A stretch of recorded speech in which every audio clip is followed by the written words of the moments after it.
What's going on, everyone? Juicebags here, and welcome back to some Dungeon Defenders Awakened. This is my very first ever hero spotlight in DDA in the launch era of the game, and today we're going to be talking about her robo hotness, the EVA, in full detail. Let's get right into it.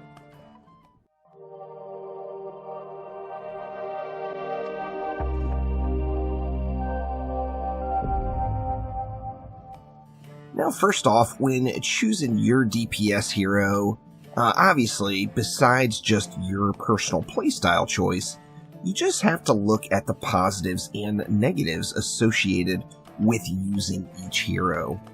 With the EVA, she has some big positives as a DPS hero. First off, she could put out comparable physical damage numbers as the Huntress with Adrenaline Rush up.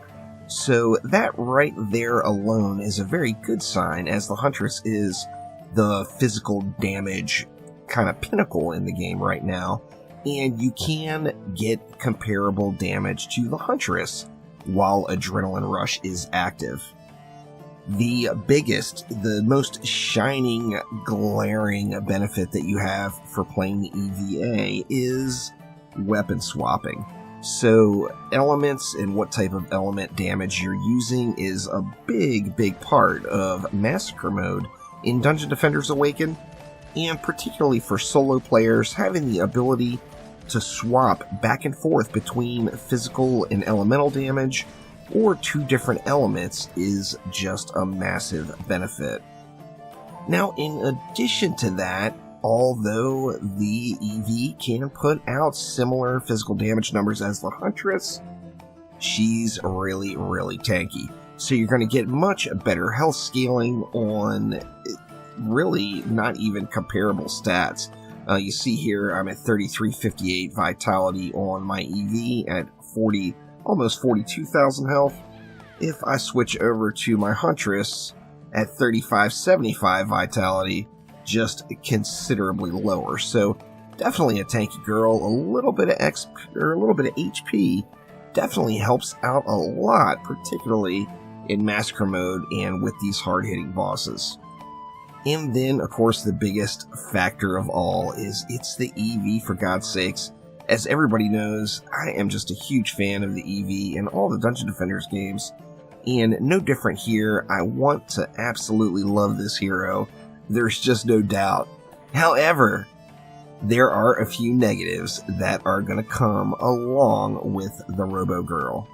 Now, first off, although the Proton charge is super cool and the decoy can get you out of a pinch if you have a wall go down or just get in an emergency, having the reduced mobility that the Huntress and Monk have as DPS heroes, or the Squire for that matter, is just ridiculous. In Massacre Mode, not having that mobility can hurt you quite a bit, and you definitely kind of need to get used to kind of running around in slow motion mode in Massacre versus what you've been doing on the Huntress, Monk, or Squire. Now, in addition to that, although her Proton charge can dish out some really nice numbers, the range on it is just terrible. If you look right here, just this distance, and I'm not hitting the dummy at all, take a couple of steps closer, and then we see the damage start to rip off. So the range on the Proton charge is just super short. Now, in addition to that, in my personal opinion, it feels really wonky.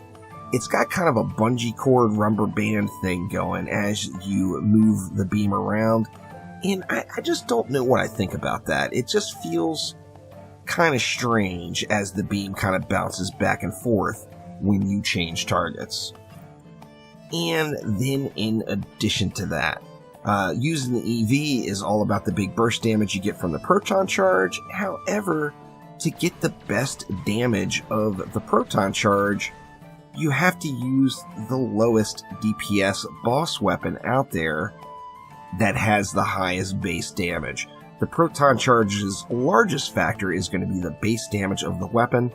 As far as the 3 boss drops go, the Throne Room boss would have the highest base damage. Alchemical Labs and the Demon Lord would have the second highest. And then the summit weapon, you're going to want to be using the absurd elemental damage scaling that comes along with it. And that, of course, is not going to help out your beam either.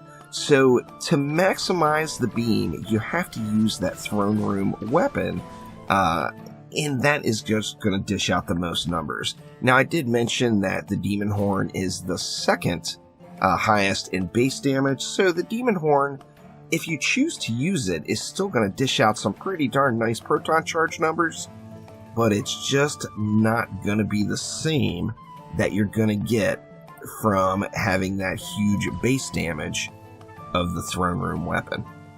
I got mixed emotions on this. I've been going with it anyway, as when I'm not in proton charge mode, I am usually using my Spitfire and spamming that fire damage while I'm in massacre mode.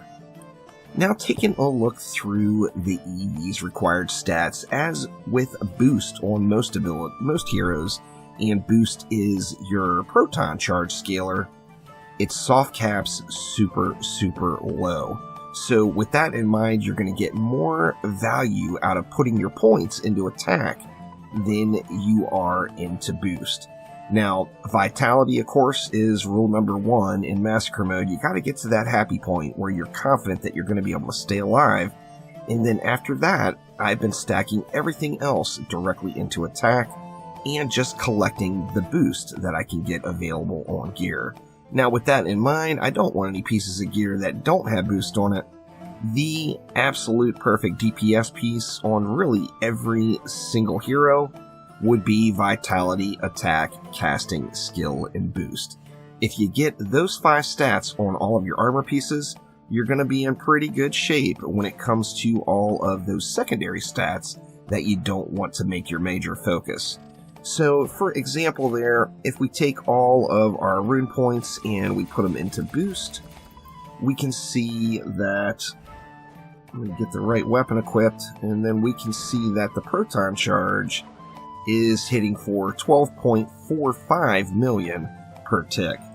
Now, if we take those points out of boost, and we dump them all directly into attack, then we see the proton charge is hitting for 12.59 million per tick.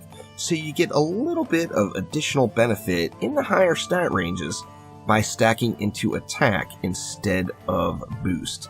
Now, with that in mind also, remember, when you are having to use that physical damage from that throne room weapon that is a little bit lower, of course having that attack stat is definitely going to help, as it's going to help your damage out here when you're completely out of mana.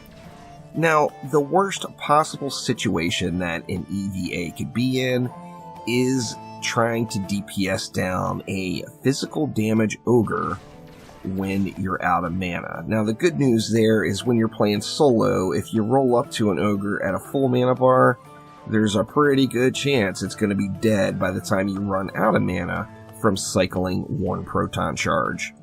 So my general play cycle when I'm using the EV, particularly solo, is to stay on the Spitfire and dish out that fire damage, and then anytime you're on an ogre or an enemy that is fire immune, you'd want to go ahead and swap weapons and primarily burn through your mana on the proton charge.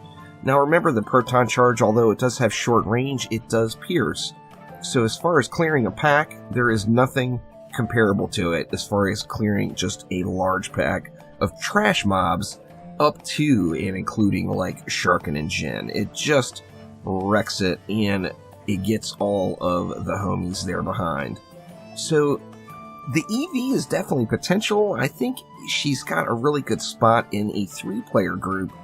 As a solo player, I really couldn't consider using anything but the cat. Now, if you used a genie, you could get almost 100% uptime on your proton charge, as the second you run out of mana and swap back over to just manual fire, that genie's going to proc, and you can drop right back in and start proton charging again.